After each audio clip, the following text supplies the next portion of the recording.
जी तो स्टूडेंट्स, ये रही आपकी एग्जांपल नंबर 8.15 जिसमें वो कहता है the staff of department of mathematics and statistics, यानी कि हमारे पास एक स्टाफ है डिपार्टमेंट, किस डिपार्टमेंट का? मैथमेटिक्स और स्टैटिस्टिक्स का। ठीक है जी, जो कि यूनिवर्सिटी ऑफ फैसलाबाद का स्टाफ है, मतलब कि वो यूनिवर्सिटी ऑफ फैसलाबाद में रहते हैं, मतलब वहाँ के हैं। और किस डिपार्टमेंट की बात हो रही है? यूनिवर्सिटी ऑफ फैसलाबाद के अंदर हमारे पास मैथमेटिक्स और स्टैटिस्टिक्स के डिपार्टमेंट की बात की जा रही है और उस डिपार्टमेंट के स्टाफ की आगे बात की जा रही है। ठीक है, इस तरह से आप समझो।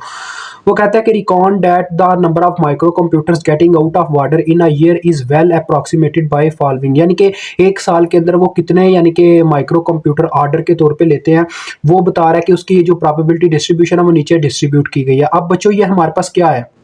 ये हमारे पास सिंपल सी बात है, ये हमें दिया गया है बच्चों प्रोबेबिलिटी मैथ फंक्शन, क्योंकि प्रोबेबिलिटी मैथ फंक्शन मैंने आपको बताया था एग्जैक्ट नंबर दिए गए होते हैं। देखिए एग्जैक्ट नंबर ही दिए गए हमें, वैसे इससे मकसद नहीं है अभी हमारा लेना देना, क्योंकि हमें प्रोबेबिलिटी पहले ही निकाल के दे दी गई हुई है। हमने बस एवरेज निकालनी है और वेरिएंस निकालनी है। बच्चों एवरेज और वेरिएंस का फार्मूला सुन लीजिएगा पहले। वो कहता है फाइंड करें average and variance of number of computers getting out of order. ठीक है जी, हमने वेरिएंस, एक एवरेज और वेरिएंस निकालनी है, और दूसरे नंबर पे ये दूसरा जो क्वेश्चन है इसको मैं बाद में करूंगा। ठीक है बच्चों, तो पहले आ जाओ एवरेज और वेरिएंस पे। एवरेज बच्चों, इसका फार्मूला यहाँ पे मैं लिखता हूँ ताकि नीचे मैं टेबल ड्रा कर सकूं। देखो एवरेज को मीन भी कहा जाता होता है, मीन भी कहते हैं इसको। ठीक है जी, ये चीज याद रखिएगा। तो इसका फार्मूला होता है बच्चों, इसको प्रेजेंट किया जाता है ई के साथ। अगर सिर्फ एवरेज की बात की जाए, इसका मतलब हमने ई ऑफ वाई निकालना है, मतलब वेरिएबल जो आपका होता है ना उसके अकॉर्डिंग ये मीन का फार्मूला बनता है। वाई हमारा वेरिएबल है, दैट्स वाई वाई के अकॉर्डिंग आ रहा है ई ऑफ वाई। बच्चों इसका फार्मूला पता क्या होता है? Sigma of x P x. ठीक है जी, ये इसका फार्मूला होता है। ओके हो गया, तो ये मीन का फार्मूला है। अब बच्चों जो हमारे पास होता है ना इसका, इसके बाद मीन के बाद सिग्मा का क्या मतलब है? हमने पता है बच्चों क्या करना है, एक्स और पी एक्स को सबको मल्टीप्लाई करवाना है हर पॉइंट पे, फिर हर पॉइंट की वैल्यूज को सब कुछ मिला के जमा कर देना, फिर हमें ई ऑफ वाई मिल जाएगा, यानी कि मीन मिल जाएगा। और जो वेरियंस होता है, वेरियंस का फार्मूला बच्चों कुछ इस तरह से देखें। वेरियंस का फार्मूला बराबर होता है बच्चों, देखो ये मैंने ना खुद रिसर्च किया इसके ऊपर, अदरवाइज बच्चों काफ़ी मुश्किल था। ई ऑफ वाई का स्क्वायर, ठीक है जी, ठीक है, minus E of Y whole का स्क्वायर। ये इस तरह से इसका बच्चों फार्मूला है। ये फार्मूला आपने याद रखना है, यानी आपने दो चीज़ें निकालनी है, ई ऑफ वाई स्क्वायर और ई ऑफ वाई। अभी मैं ये निकालूंगा, आपको समझ आ जाएगी। वेरिएंस के लिए मुझे ये चाहिए होंगे। मैं टेबल यहाँ पे बच्चों ड्रा करने लगा हूँ। देखें पहले नंबर पे मैं वाई के एक्सिस ड्रा करता हूँ, फिर मुझे देखें यहाँ पे इसके बाद प्रोबेबिलिटी ऑफ वाई हमें दी गई है, तो मैं फिर उसको ड्रा करूंगा। यहाँ पे नीचे ऐसे सारी वैल्यूज मेंशन करूंगा। देखो ये 0 हो गई, ये 1 हो गई, ये 2 हो गई, ये 3 हो गई, ये 4 हो गई। ये बच्चों हमारे रिजवान सिद्दीकी साहब थे, हमारे सर मैथ के, उन्होंने हमें ऐसे टेबल ड्रा करना सिखाया हुआ है। काफ़ी ईजी रहता है ऐसे। तो मैं साथ में एक स्केल भी बच्चों रख लेता हूँ, क्योंकि स्केल से ये थोड़ा कहने के अच्छा रहेगा, मतलब कि मुझे पता रहेगा किस लाइन के क्रॉस मुझे रहना है। एक लाइन आपने ना ज़्यादा रखनी है, ठीक है, वो क्यों मैं आपको बाद में बताऊंगा। आगे इनकी प्रॉपर्टीज हर पॉइंट पे देखें बताई गई हैं, वो लिखते जाओ। 0 के ऊपर 0.3 है, 1 के ऊपर भी ये 0.3 है, और 2 के ऊपर भी ये 0.2 है, और 3 के ऊपर 0.1 है, 4 के ऊपर जाके 0.1 है। ओके हो गया, सारे पॉइंट्स लिख दिए। अब इसके बाद बच्चों हमें क्या ज़रूरत है, देखें इसके बाद मैं direct E of Y calculate कर सकता हूँ। कैसे देखें जरा, ई ऑफ वाई मैं कैसे कैलकुलेट कर सकता हूँ? मीन एक्स और पी एक्स का मुझे हर एक पॉइंट के ऊपर पहले वैल्यू चाहिए होगी। एक्स और एक्स, ये मैंने एक्स के अकॉर्डिंग लिख दिया, सॉरी ये वाई के अकॉर्डिंग है ना, ये फार्मूला एक्स के अकॉर्डिंग फिर हुआ, ये ई ऑफ एक्स का फार्मूला है। ठीक है, अगर ई ऑफ वाई लिखें तो वो फिर Y into P of Y होगा। ठीक है, ये चीज़ याद रखना है बच्चों। तो मैं यहाँ पे क्या करता हूँ, Y into P of Y, यानी कि इन दोनों की मल्टीप्लीकेशन करवा देता हूँ। बच्चों असल में ये हो रहा होता है, हमने हर पॉइंट पे इन दोनों की मल्टीप्लीकेशन निकालनी होती है। हर पॉइंट पे जो जो पॉइंट्स दिए गए हैं, देखिए टोटल 5 पॉइंट है, इसके पांचों के पांचों पॉइंट्स पे इनकी मल्टीप्लिकेशन निकाल लूंगा, फिर सबको जमा करूंगा तो मुझे ई ऑफ एक्स मिल जाएगी। समझ आ गई मेरी बात की? तो लिहाजा बच्चों देखो क्या मिल जाएगी, 0 को इससे 0.3 से मल्टीप्लाई दें तो ये तो 0 ही आ जाएगा, 1 को इससे मल्टीप्लाई दें ये 0.3 आ जाएगा, इसको इससे ज़रब दें 2 को, मतलब वाई पी ऑफ वाई से ज़रब होता जा रहा है, आमने सामने वैल्यूज मल्टीप्लाई हो रही हैं। इसको जब मैंने इससे ज़रब दिया, आप कैलकुलेटर पे कर सकते हैं, ये 0.4 आ जाता है। इसको जब मैंने इससे ज़रब दी 0.3 आ गया, इसको इससे ज़रब दी 4 को इससे ज़रब दी तो ये आ गया 0.4। ये आपकी आ गई value y into P of y की। अब नीचे आपने बच्चों निकाल लेनी है e of y, which is equal to, इन सब का सम बच्चों आप कैलकुलेटर पे निकाल लो। ठीक है, कैलकुलेटर आपको बता देगा कितना आता है। ये देखो 0.7 प्लस 0.7, ये 1.4 आने वाला है। ठीक है, 1.4 आ गई आपके पास ई ऑफ वाई। अब बच्चों असल में पता क्या मसला है, देखें जरा गौर कीजिएगा।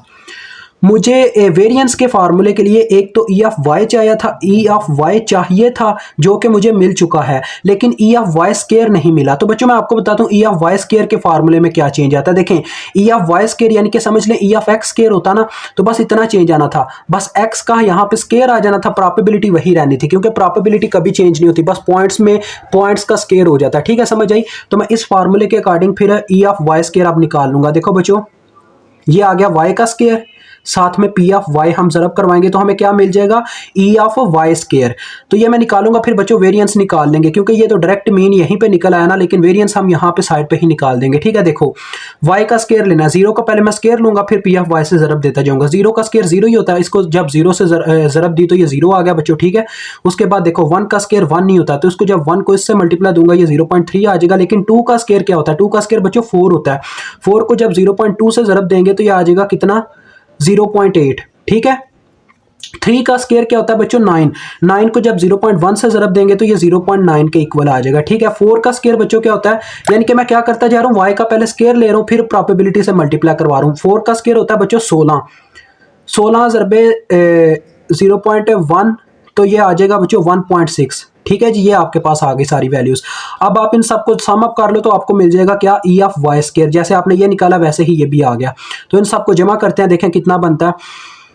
ये अब मैं कैलकुलेटर ही ले लेता हूँ बच्चों, 0.8 प्लस 0.3 प्लस 0.9 प्लस 1.6, तो बच्चों ये मेरे पास आ रहा है 3.6। ठीक है जी, ये 3.6 आ गया। अब देखें मुझे वेरिएंस निकालनी थी, तो वेरिएंस का फार्मूला यहीं पे लगा दिया जाएगा। वेरिएंस के फार्मूले के लिए जो जो चीज़ों की रिक्वायरमेंट है वो देखें हमने निकाल ली है। हमें ई ऑफ वाई स्केयर चाहिए थी और ई ऑफ वाई चाहिए था, तो ई ऑफ वाई स्केयर क्या आई है 3.6 minus E of Y whole का स्केयर, ये फार्मूला है वेरिएंस का, तो ये आ जाएगा 1.4 होल का स्केयर इस तरह से। अब इसको सॉल्व करते हैं, वेरिएंस इज इक्वल टू, तो बच्चों 3.6 में से मैं माइनस कर देता हूं इसका स्केयर 1.4 का, तो ले जी बच्चों आपका आंसर आ गया 1.64, ये आपकी वेरिएंस आ गई है। ठीक है जी, आपका काम डन हो गया। ठीक है, ये डन हो गया ना। अब इसका नेक्स्ट क्वेश्चन करते हैं। ये आपका ए पार्ट था जो हमने यहाँ पे हल कर दिया। मीन आपका आया 1.4। ठीक है जी, क्योंकि ये मीन ही था, ई ऑफ वाई मीन है हमारा, मीन हमारा बच्चों आया।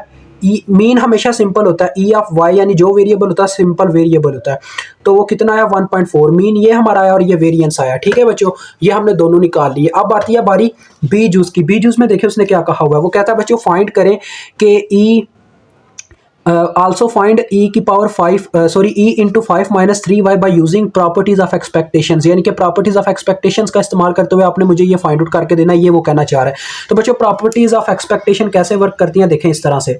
प्रॉपर्टीज ऑफ एक्सपेक्टेशंस का कहना था, यानी कि अगर मैं e को अंदर मल्टीप्लाई करवाऊँ ना तो इक्वेशन ऐसे बन जाएगी। देखें 5 के साथ अगर e मल्टीप्लाई होता है तो देखें कोई यहाँ पे 5 के साथ वेरिएबल नहीं मौजूद, तो लिहाजा वेरिएबल 0 है ना इसके साथ, तो डेट्स वाई इसके साथ e का भी कोई वजूद नहीं होगा। ठीक है, तो 5 एक कांस्टेंट नंबर है, वो यानी कि कोई किसी भी मतलब के क्या नाम है मीन पे डिपेंड नहीं करेगा। तो देखो बच्चों उसके बाद आ जाता है 3 के साथ जब बी मल्टीप्लाई होगा, यहाँ पे वेरिएबल मौजूद है डेट्स वाई, यहाँ पे आ जाएगा ई ऑफ वाई। ठीक है जी, यानी ये कांस्टेंट को कुछ नहीं कहेगा, लेकिन वेरिएबल जो होगा उसके साथ ई ऑफ वाई लिख दिया जाएगा इस तरह से। आप वैल्यू पुट करो, आपको इस इक्वेशन की वैल्यू मिल जाएगी। देखें 3 ऑफ 1.4 आ जाएगा। ठीक है जी, क्योंकि ये ई ऑफ वाई हमने निकाला हुआ है।